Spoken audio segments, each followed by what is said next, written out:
Halo teman-teman semuanya, kita bertemu kembali di Wealth Mastery. Kali ini kita akan membahas satu topik yang sangat menarik tentang bagaimana cara kita mencari uang. Oke, kita lihat di sini ya. Bagaimana cara kita mencari uang? Oke, kita mencari uang. Nah, seandainya nih, teman-teman, saya sekarang kepingin membeli mobil misalkan, contoh sederhana deh ya.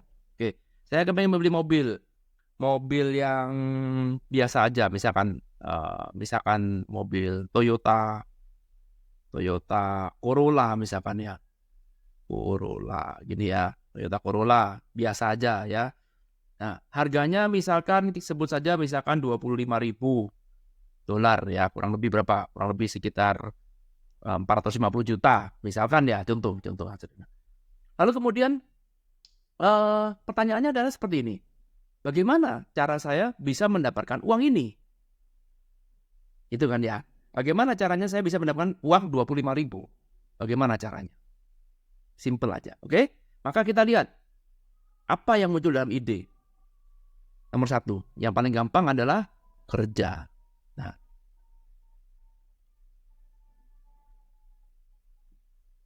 betul? Kerja dong bro. Jangan cuma bermimpi aja lu kepengen Corolla, ya kepengen $25.000. Lalu apa yang dilakukan? Karena kamu gak mungkin cuma duduk diam, meditasi, lalu kemudian tiba-tiba muncul 25.000. Gak mungkin kan? Ya kan? Betul? Jadi step nomor satu yang paling banyak, yang paling mudah, yang paling gampang sebenarnya ya kerja. Tentu saja kerja perlu skill, ya teman-teman. Ini semua perlu skill.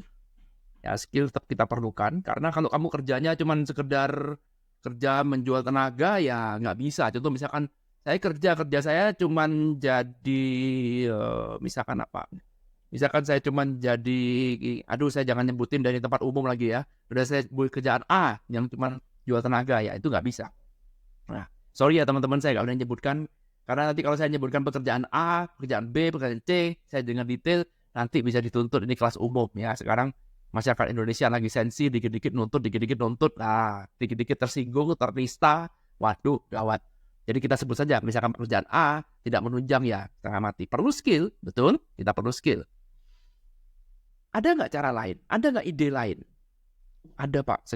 Zaman sekarang ya, kita bisa berkarya Pak. Wih, jadi YouTuber, bikin video, cari audience. Wah, mulai otak kita berpikir. Betul ya? Mulai berpikir lagi. Ada lagi Pak, cara lagi. Ya, sekarang jadi YouTuber, jadi TikToker, jadi Instagramer. Ya bisa Pak, bisa jadi affiliate, bisa segala macam. Oh, dengan kata affiliate. Wow, keren. Bisa juga kita berbisnis, betul? Ada macam-macam cara, sadarin ini.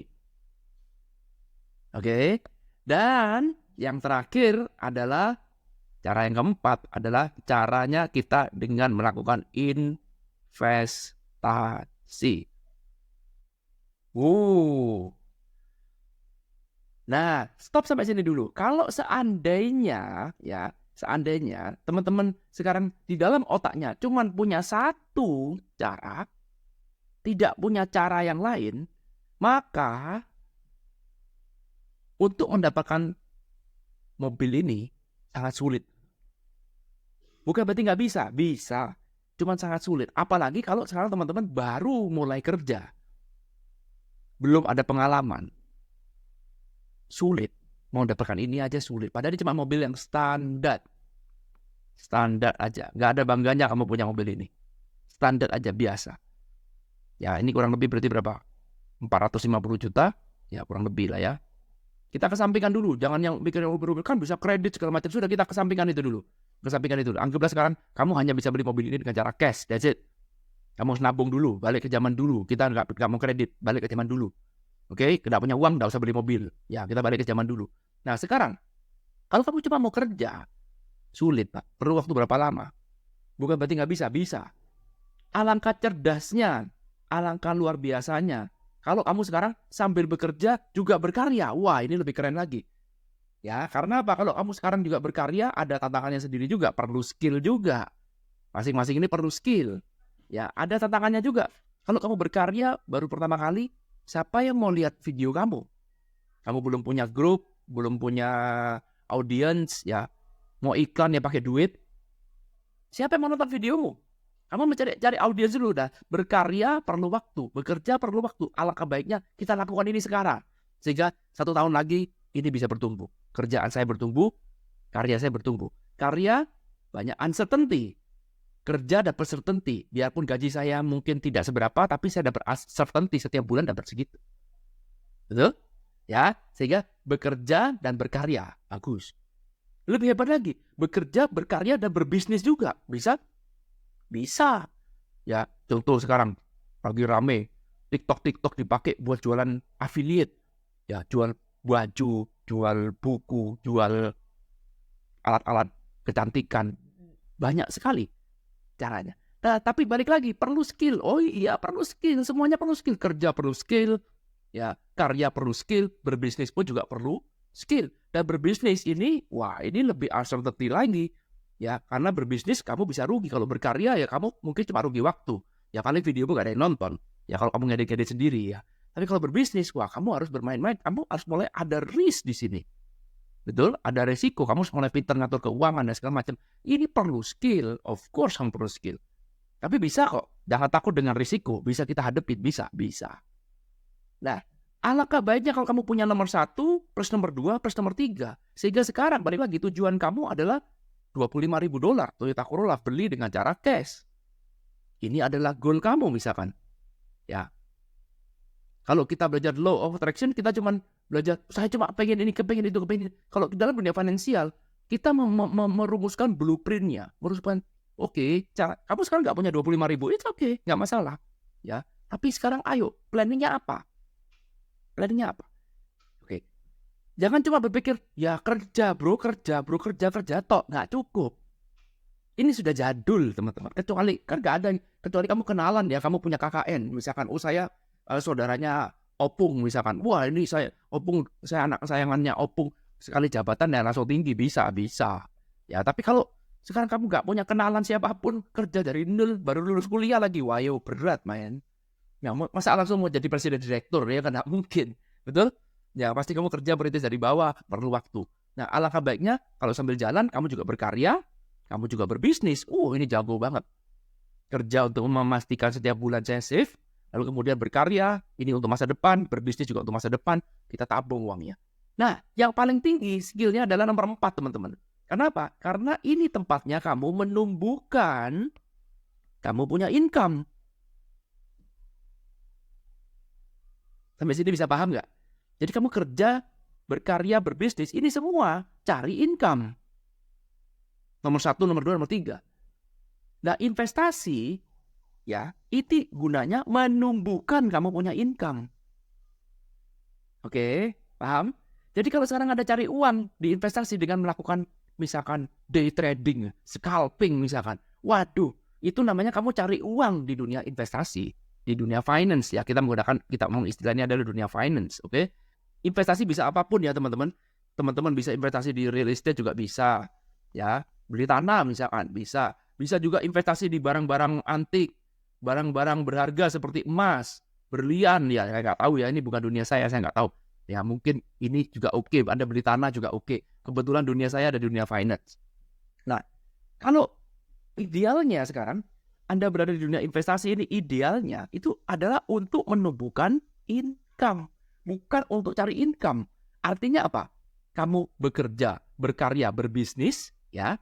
Bekerja, berkarya, berbisnis, kamu punya income, sisihkan dari income itu, sisihkan untuk dimasukkan menuju ke sini. Misalkan Anda nabung 10% misalkan. Ya, Anda menabung 10%, Pak, untuk income saya untuk di masa depan. Ini adalah strateginya. Jadi kamu tumbuhkan income ini untuk sebagian disisihkan untuk ditumbuhkan. Oke? Sampai sini paham ya? Jangan salah kaprah berpikir gini, Pak, saya mau cari uang di dunia investasi. Waduh, gawat, men. Udahlah, itu cari uang yang paling sulit ya, teman-teman. Ya, menurut saya itu justru malah di dunia investasi. Karena investasi itu tempatnya kamu grow income. Jangan kemakan impian seolah-olah seperti di disinilah tempatnya kita cari uang. No, tempat cari uang itu adalah di nomor 1, nomor 2, dan nomor 3.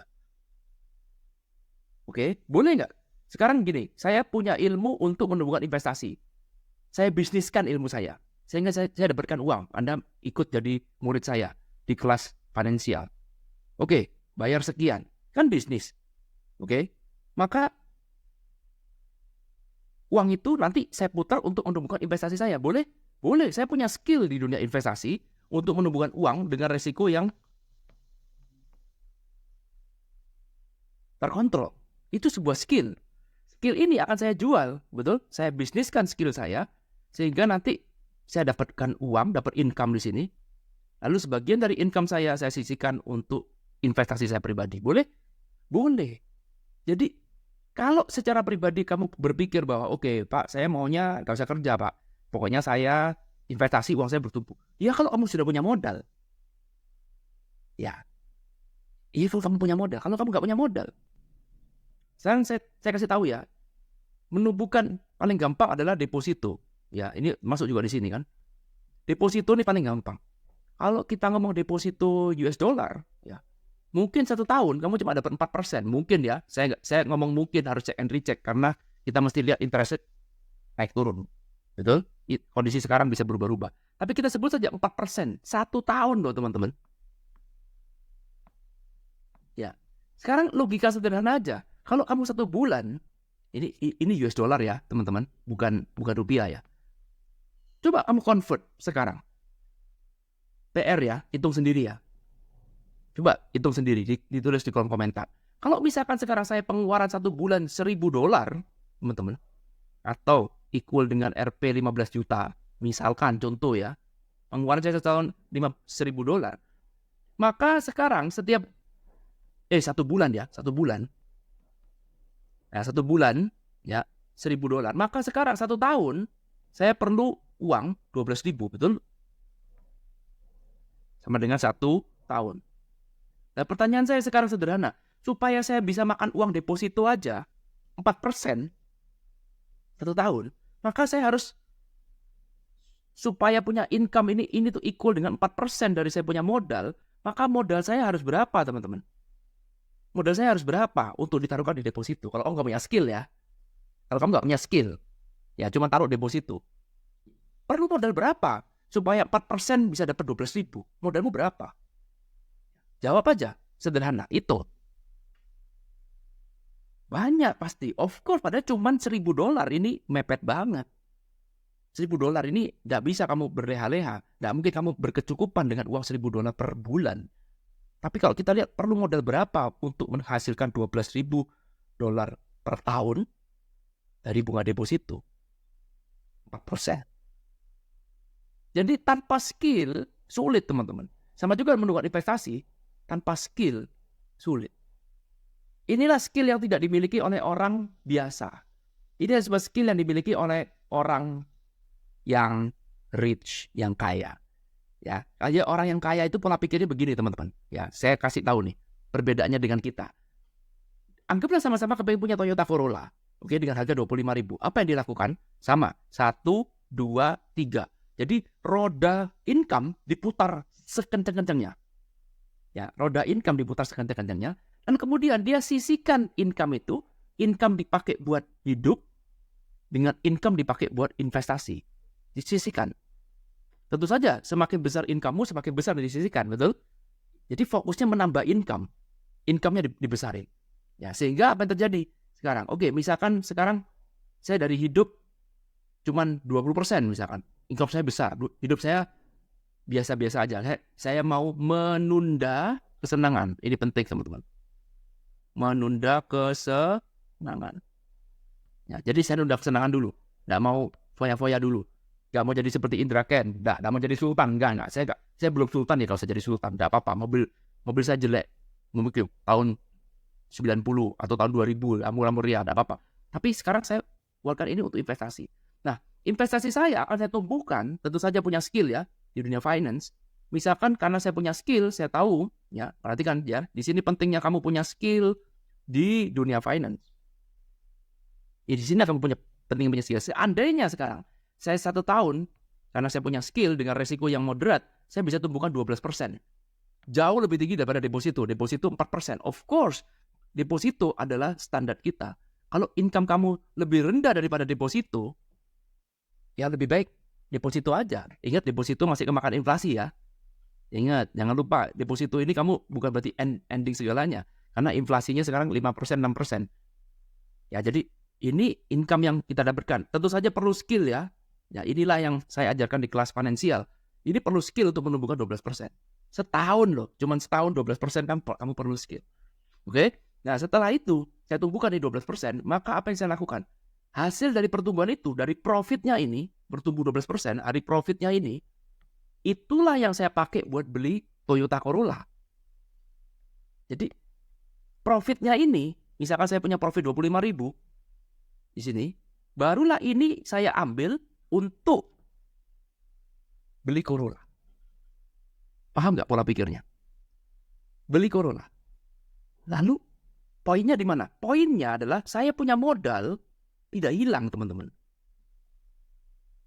Jadi yang saya ambil ini cuma profitnya, modalnya masih utuh. Ini kan dibagi jadi dua kan, tadi kan kita bertumbuh nih, ada modal, ada profit kan. Modalnya ini masih utuh. Saya nggak mau membunuh modalnya. Saya cuma, oke, sekarang saya cuma ambil profitnya. Loh Pak, kan lama, iya. It depends. Tergantung dari kamu punya income kan. Ini kan. Income kamu ini berapa? Semakin besar kamu punya income, maka semakin cepat. Tapi poinnya adalah dia berani untuk menunda kesenangan. Ini skill, teman-teman. Mengatur portofolio, mengatur keuangan, mengatur risiko yang sekarang mungkin sudah tidak lagi dimiliki oleh anak muda zaman sekarang karena mereka sekarang terpesona dengan yang namanya kredit. Betul sekali. Anak muda sekarang poin berpikirnya adalah YOLO, you only live once. FOMO, ya fear of missing out. Ikut-ikutan, yang lain beli Ferrari, gue juga beli Ferrari. Yang lain beli BMW, gue beli BMW. Padahal kamu secara income tidak mencukupi untuk membeli mobil baru. Income kamu nggak nutut, tapi dengan adanya kredit membuat semuanya jadi mungkin. Kredit ini seperti pisau bermata dua, teman-teman. Kalau keuangan kamu baik-baik saja, kredit ini menguntungkan. Tapi kalau keuangan kamu tidak baik-baik saja, kredit ini bisa memaksa kamu mempunyai barang yang tidak seharusnya kamu punya. Tapi demi gengsi, oh nggak apa-apa Pak, YOLO Pak, you only live once, sudahlah, sikatlah. Sehingga sekarang bisa kredit. Yes betul, Pak, setiap bulan kan saya sudah dapat gaji sekian. Kalau saya DP sekian, nyicilnya cuma $200 per bulan, nggak apa-apa. Itu salah besar. Kenapa salah besar? Nomor satu, Toyota Corolla ini, mobil apapun teman-teman, tidak cuma Toyota Corolla, setiap tahun harganya akan turun. Belum lagi maintenance-nya, belum lagi bayar pajaknya, belum lagi bayar asuransinya, belum lagi bayar bensinnya, belum lagi bayar parkir dan segala macamnya. Ini tuh tetek bengiknya banyak. Dan kalau kamu 25.000 kamu punya uang ditaruh atau diinvestasikan ke Toyota Corolla, maka apa yang terjadi? Nilainya akan terus turun. Sementara kreditmu tetap dari 25.000. Kamu starter, motormu sudah turun 20-30%. Kalau Toyota, kalau Mercedes-Benz langsung turun 50%. Mampus ya. Itu semua tidak akan jadi masalah kalau kamu membelinya pakai ini. Paham nggak maksud saya? Ini sisi yang nggak bisa dilihat, tapi untuk menuju ke sini kamu harus menunda. Betul, itu yang nggak bisa. Sekarang apa-apa maunya instan. Ya kan, internet harus cepat, informasi harus instan. Semua mau instan, termasuk juga mau kaya dengan cara instan. Akibatnya apa sekarang? Beban kreditmu jadi semakin besar. Ini loh poin yang nggak terlihat. Karena orang berpikir, nggak apa-apa, nyicil aja, gampang kok bisa dicicil. Kalau kamu sekarang nyicil satu hal yang harganya naik terus, it's okay. Contoh misalkan, kamu nyicil rumah, boleh. Kamu kredit rumah, boleh. Karena rumah harganya secara teori akan naik terus setiap tahunnya. Kamu nyicil buat beli tanah, boleh. Itu cicilan yang positif. Tapi kalau kamu nyicil beli audio, beli iPhone, beli barang apa, laptop, TV, apa mana, mobil salah satunya termasuk, ya habis uangmu. Bisa dipahami? Jadi kredit ini pisau bermata dua. Jangan cuma sekedar, oke, Pak, kan bisa dicicil, setiap bulan kan saya dapat income sekian. Itu sudah satu cara yang salah, pola pikir salah, karena kamu menyicil barang yang harganya pasti turun. Nomor dua, akan membentuk mental. Ya, dikit-dikit pikir, oh cicil gampang, tidak berasa cicilanmu habis sehingga gajimu sekarang minus karena habis gara-gara bayar cicilan. Begitu kamu ada emergency, mati men. Kamu berpikir seolah-olah hidup kamu sehat terus. Kamu berpikir seolah-olah kerjaan kamu akan aman terus. Seolah-olah seperti di kantor tidak ada persaingan. Seolah-olah kamu mudah terus. Ini yang tidak dimiliki teman-teman. Ini yang tidak dimiliki oleh orang yang tidak benar-benar kaya. Beda ya, orang yang look rich dengan orang yang wealthy. Beda. Fokus kita adalah membangun kekayaan, wealthy. Bukan look rich. Tidak apa-apa. Kamu naik mobil jelek, busuk. It's okay. Yang penting finansialmu benar. Jangan kemakan gengsi, betul? Gak apa-apa handphonemu otok-otok. Handphone biasa yang murah misalkan. Gak apa-apa. Yang penting sekarang kamu punya skill yang bisa diajak barter dengan orang lain. Kamu pula suatu skill yang bisa meningkatkan kualitas hidup kamu. Itu poinnya. Jadi bukan berarti nggak boleh kredit, bukan berarti anti kredit, anti riba. Bukan itu. Poinnya adalah apa yang kamu kreditkan. Sebuah aset atau sebuah liabilitas. Gampang kan? Kalau kamu kredit tanah tadi bilang, oh boleh. Atau kamu kredit sekarang, kamu membeli sebuah indeks S&P misalkan. Wah, itu at the end kamu akan naik harganya. Sekarang mungkin belum naik, tapi harganya kelihatan juga cukup menarik. Saya belum punya uang, saya tak nyicil aja. Ya saya mungkin ajukan kredit, kemudian saya pakai itu buat beli S&P, lalu kemudian canggih sekali ya, lalu kemudian cicil setiap bulan, bisa. Nah, itu berbeda dengan kalau kamu beli Toyota Corolla, kamu berbeda beli Mercedes-Benz, beli Ferrari, beli apa lagi, beli BMW, ya moncrot men. Terus akhirnya kamu di tengah jalan, kamu akan diperbudak oleh namanya hutang. Terus kamu bilang ini Illuminati. Terus kamu bilang ini apa lagi? New Mind gitu. Terus anti kredit, terus beli Bitcoin ujung-ujungnya. Ujung-ujungnya menyalahkan sistem. Karena kamu tidak sadar diri, kamu kemakan dengan yang namanya ego. Bahwa saya perlu look rich. Tiap kali lebaran saya harus look rich. Tiap kali tahun baru saya harus look rich. Dibandingkan dengan saudara saya. Buat apa? Menyenangkan orang itu mahal, teman-teman. Ya. Sehingga kalau ditanya, apakah orang kaya itu tidak mikir kalau beli mobil langsung harganya turun 50%, beli Rolls Royce, benerin shopbackernya aja 200 juta. Ya kan? Loh Pak, tidak mikir. Bukan tidak mikir, mereka sudah mikir. Tapi permasalahannya, kamu nggak tahu, mereka itu membelinya dari uang yang bertumbuh 12% tadi itu, kamu tumbuhkan, modalnya masih ada. Loh kalau belum mampu beli, ya nggak usah beli. Kan gampang tuh. Ya Pak, tapi saya butuh mobil. Kan banyak mobil-mobil yang masih murah. Mobil-mobil bekas. Bener kan? Kalau memang kamu benar-benar butuh. Kalau nggak butuh, ya udah sementara kita naik kendaraan umum dulu. It's okay. Atau naik sepeda dulu. Atau naik motor dulu. It's okay. Nggak masalah. Menurut saya. Ya sekali lagi, hidup pilihan ya teman-teman. Sekali lagi hidup pilihan ini harus dilihatnya case by case. Ya dalam hal ini, kalau kamu sekarang mobil ini cuma buat gaya-gayaan, maka ini udah pasti harganya turun. Dan kalau kamu nyicil, ingat cicilan kamu 3 tahun, 5 tahun, itu from 25.000 loh. Cicilan kamu itu dengan asumsi bahwa harga mobil kamu gak akan pernah turun. Sementara harga mobil makin turun, utangmu tetap sama di 25.000. Paham? Plus bunga ya, ini plus bunga, ini belum plus bunga. Jadi kalau ini plus bunga lagi, mungkin bisa jadi 28.000 atau mungkin jadi 29.000. Ya I don't know lah ya, hitung lah.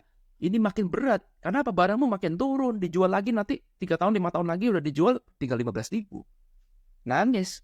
Sudah kita rugi perawatannya, bensin, pajak, asuransi, dan segala macamnya.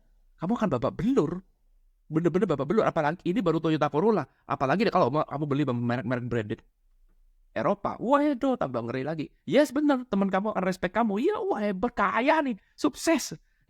Tapi apa iya? Itu yang paling penting ya. Karena sekali lagi, kalau rich itu adalah suatu hal yang bisa dilihat oleh orang di luar sana. Tapi kalau wealth, ini nggak bisa dilihat. Hanya kamu yang bisa melihat. Ini karena insight.